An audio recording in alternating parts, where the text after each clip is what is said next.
Think what you want, you don't have to seek what you want. If you touch this intelligence, everything that you wish to know is yours.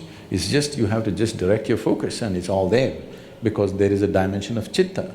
Every human being might have accidentally at some point touched this, which makes suddenly one spark of magic in somebody's life. This is because they've touched this dimension of intelligence unconsciously. Now, the question is only about how to get there consciously and to stay there. So, these aspects of the mind are not entirely located here, it is right across the system.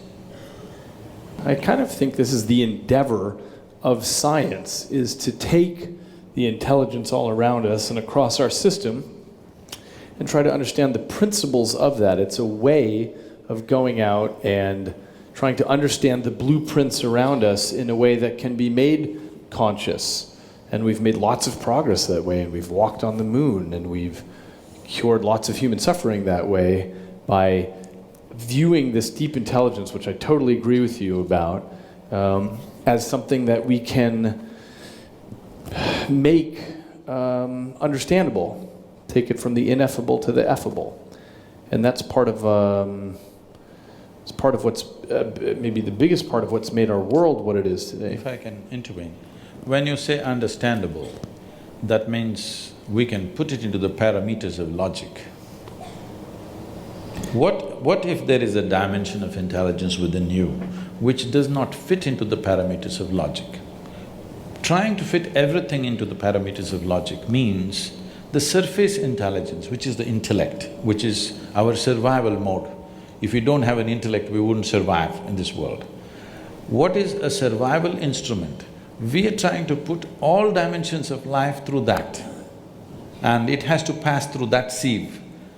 That will completely skew the process.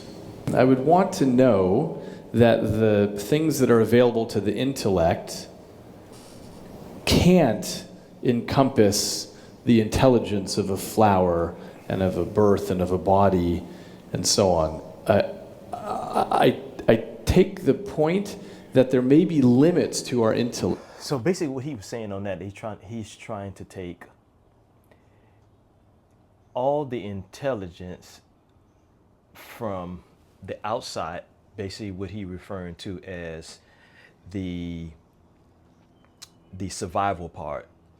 They're trying to take all the intelligence that they know from the survival standpoint and trying to reach another dimension from within with the same tools that they're using from the outside, which is what he referring to as the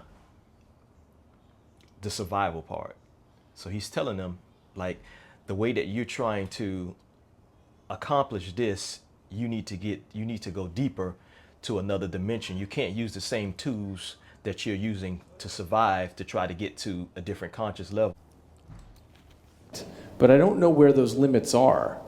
And I don't know how to guarantee that there are borders there beyond which there's something else. See, science has done incredible things in the last 100 years, no question. Our life is the way it is today. The comfort and convenience that all of us are enjoying is essentially because of the outcome of the scientific endeavor on the planet. There's no question about that. But at the same time, the limitation of science is we are trying to touch a dimension which is beyond physical nature with a physical stick. Something that you and I… So yes, back once again, what he's saying is that what scientists is trying to do is trying to use an instrument to touch a dimension that they can't hear, see, smell, taste, or touch, which is that survival part. They're trying to use some survival skills to touch that dimension that they can't hear, see, smell, taste, or touch. And